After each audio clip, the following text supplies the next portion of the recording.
Hey guys, it's Chili B here again, and today we're trying to figure out if Ethlizards is the ultimate degen play. What I'm about to say will sound so bullish and so logical, and it'll make so much sense that it's going to sound like financial advice. But it's definitely not financial advice. It's never financial advice. I'm just laying out my opinion, and you can do with that what you will. Add it to your own thoughts, completely disregard it, whatever you like. This is just my opinion. So, is it the ultimate degen play? I saw an interview with Kieran on Annie's channel, Annie Knows. I'll leave a link to the interview in the notes below. It's definitely worth watching. But basically, there was one part of the interview that really caught my attention. And it was towards the end where Kieran was saying one of the most valuable things he received in the early days of Illuvium was the networking that Santiago, one of his early investors, brought. And to pay it forward, Kieran now tries to bring that same sort of networking to all the projects that he's an early investor in. And one of those projects is Ethlizards. And the particular opportunity that Kieran's given Ethlizards is, I think, singularly unique in crypto. And that is the ability to invest in early stage crypto projects.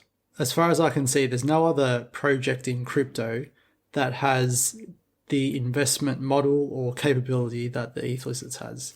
And I'm guessing that's because no one else has someone behind them, like Kieran, networking for them in the background like we do.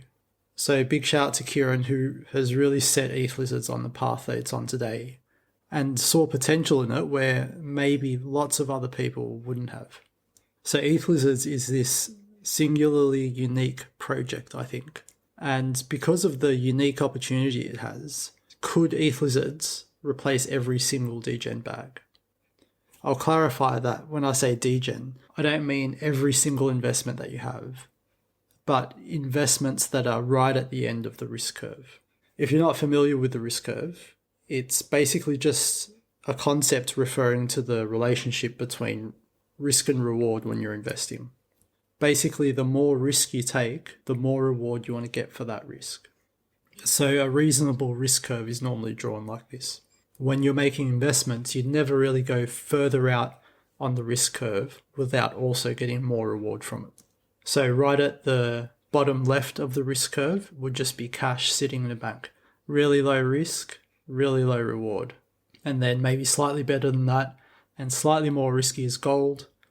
Then further out the risk curve, maybe bonds, then property, equities. And then when we get to the far end of the risk curve, we start to see crypto stuff appear. So maybe Bitcoin's the least risky thing, and then Ethereum. And then right at the end of the risk curve, I think, are degen coins, which we all kind of love and hate. And when I say could Ethlizards replace every single degen bag you have, I'm talking about the bags that belong at this very far end of the risk curve. So is the opportunity that Ethlizards have that immense that it could replace every single degen bag? I think it could. If we look at the investment funding rounds that normal startups go through, I think it'll be a bit clearer why I think that. There's no particular rules for how startups raise money in different rounds, but the general idea is this. Right at the beginning, the startup's just funded by the founder's own money. In a pre-seed round, they've normally gotten the operations off the ground, but they need money to really get going. And so the funders in this round might be family or friends or well-connected individuals, maybe incubators, something like that. But generally people that would really believe in the founders, regardless of not really seeing much physical evidence for the success of the business.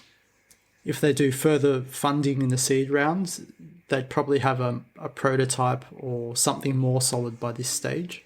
Then in Series A, B, C rounds, they would probably be expected to have a business model that makes sense and a plan to get profitable and a plan for marketing and all that stuff. Basically, everything up to this point is VC funding only. You have to have some sort of direct connection with the founders to be able to invest in these rounds. It's not really open for the public. On the right of this line is where retail, where you and me get to start investing. There might be a community offering to start things off with, and it's probably more of a crypto thing, but it's a special round of funding that's available to their committed community who's been following them for the past 6 months or whatever. And they want to reward them and say thanks by opening this special round of funding to them. After that, you'd have the public offering, maybe something like a liquid balancer pool, Dutch auction sort of thing. And then after that, it's open market and everyone can trade it. If we look at Illuvium as a case study for how this works out, it might make it a bit clearer. Over at Masari.io, looking at Illuvium's profile, we can see they had 3 rounds in their fundraising. They had a pre-seed at $1, a seed at $3, and a balancer pool at an average of $38. I think it started from $50 from memory. So the founders, the Warwick brothers, would have poured X amount of their own money in at whatever price, I'm not too sure. Pre-seed investors got to buy in at $1 per token. Seed investors got to buy in at $3 per token. There was no Series A, B, C. There was no specific community offering. And the public offering, let's say, averaged out at $38. And it's now on the open market at $55. Thinking about these numbers, hypothetically, if you were a GigaBrain retail investor and you put in $1,000 and your average buy, and because you're GigaBrain, you've been onto Illuvium for ages, you were waiting for the balancer pool sale and you got it at a really good price at $38. And because you're so smart, you actually sold at the very peak of Illuvium's price as well, which according to Masari is $1,814. You would have gotten a return of $47,000 or 4,700%. But unfortunately, for me anyway, I'm not a GigaBrain and I've never bought the bottom and sold the top. When I invested in Illuvium and put $1,000 in, my first buy was probably around $700 and I bought right up to $1,800. So let's say my average buy was $1,500. My average sell was 0 because I haven't sold yet. But let's say I sell right now. I would get about $55 per token. That would get me a negative 96% return. So I'd get $40 out of my $1,000 investment. So that's you and me, the average retailer. We're somewhere between the GigaBrain and my negative 96%. Now let's think about the VCs. Let's say we have a sleepy VC. He puts in $1,000 into Illuvium as well, but his average buy-in is $1 because he got in at the pre-seed round. He's been sleeping this whole time. He's missed Illuvium's all-time high and he's holding to right now, just like me. And say he wakes up and he decides to sell his bags. Because he got in so early, he gets a return of $55,000, even though he totally missed the cycle high. So potentially you could be a VC investor, totally not pay attention, and still outperform a GigaBrain retail investor who's put in hours or days or months of investigation and research before investing and has watched the market like a hawk to sell the very pico top. One more hypothetical. The best of both worlds, the GigaBrain VC. He invests $1,000. He gets in at $1. And because he pays attention, he actually sells the top as well at $1,800. His return is $1.8 million from his $1,000 investment, 181,000%, which is 38x what the GigaBrain retail made. So from this table, we can see that the opportunities open to VCs who get in at early rounds is an order of magnitude different from the opportunities available to retail investors like you and me. So in this hypothetical, who would you want to be? So in real life, I'm the retail investor who lost 96%. Still bullish on Illuvium, by the way. And it's not as bad because I've been staking. But still, I'd much prefer to be the GigaBrain investor who gets away with $1.8 million. The problem is, I can't be the GigaBrain VC, and I can't even be the sleepy VC because I don't have access to those seed round offers. I probably can't ever be the GigaBrain retail investor either. So really, I'm just stuck being me, hopefully making improvements until the point where I'm not losing 96% on my investments. But what if you could be the VC investor? That's where Ethlizards comes in. if we come back to our Illuvium case study and we imagine that Ethlizards were around back then, me, a retail investor, could, instead of buying Illuvium tokens, buy an Ethlizard. And then Ethlizards DAO would invest in the pre-seed or the seed round. And then suddenly I've got a chance at the juicy 180,000% return. Hypothetically, at the very least, I would be getting 5,000% return. But as far as I can see, the Ethlizards team is way closer to Gigabrain than to Sleepy. So I like my chances. So it sounds pretty good, but there is one thing to be aware of. Currently in the Ethlizards vault, there's $600,000. Some of that might be for operational expenses, but let's just say it's all for investment. An Ethlizard is currently worth $1,300, roughly, and there's 5,050 of them. So that would make the vault value of each Ethlizard $118, or about 9% of the price of an Ethlizard. So that sounds now like a really bad investment. I spend $1,300 on an Ethlizard, and I get 9% of that in investment power. I might as well just invest the $1,300. But if we go back to our hypothetical and plug in our new Ethlizard numbers, we'll see it's not actually so bad. So let's say we spend $1,000, got a portion of an Ethlizard, and we get a portion of the vault value, which is equal to 9%, so $90. We still get our average buy price of $1, still get our average sell of $1,814. I'm assuming the team is still killing it.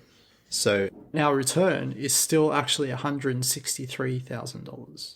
So even at a really low treasury value, a VC investment could still get 3.5x the value of the best possible performance of retail, at least in this hypothetical. But the treasury value won't always be low. The treasury value will grow as we do more and more investments and get more and more return. But imagine if, or maybe when, the vault 10x's. Now your $1,300 Ethlizard has $1,100 worth of investment value. And if it 10x's from there again, your $1,300 lizard has $11,000 worth of investment value. Basically, at this point, there's no competition. The ability to invest at VC rounds just gives you too big an advantage. Even at the current vault value, a retail investor can barely keep up. So at this point, I think we can say that Ethlizards could replace every one of your Gamefi investment bags. Because the advantage that Ethlizards has of getting into Gamefi investments cheaper than retail is insurmountable regardless of how good an investor you are. But could it replace every single Degen bag? Possibly. If you're a Degen trader like me, you're probably not investing in these Degen coins for the love of the tech. You don't really care if it's going to revolutionize DeFi or save all the lost puppies or anything like that. You're in it because there's the potential for gains. So from that perspective, it doesn't matter that Ethlizards is investing in Gamefi, because if you're a Degen, you're just looking for gains and you want the best risk reward. So if it's possible to invest in a project at VC prices, why would you ever invest in it at retail prices? I'll show it to you on the risk curve. Let's rename the Degen dot at the end to retail Degen, and then we'll add in a VC Degen dot way above that. So basically, if all you're concerned about is the gains, and you're investing at the Degen risk level, the investment that you want to take is the one that has the highest reward for the same amount of risk. And when you compare retail Degen investing to VC Degen investing, the choice is really clear all the time. You want to get in at the VC level because there's way more reward for the same amount of risk. Some people might disagree, saying that actually VCs take on more risk because they're investing in earlier stages of the project. So they're less sure if the project will succeed or not. And that's true, I think, when it comes to equities and TradFi. But in the crypto world, by the time Degen projects come to retail, the project's still not built. There's still no minimum viable product. There might not even be an alpha or beta that you can test. There's often not much more than what the VCs had when they invested.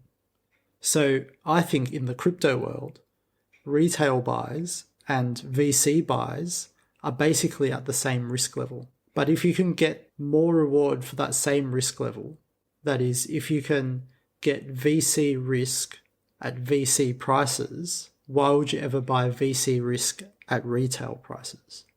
In fact, I think there could even be an argument to say that Ethlizards degen is even less risky than VC or retail degen.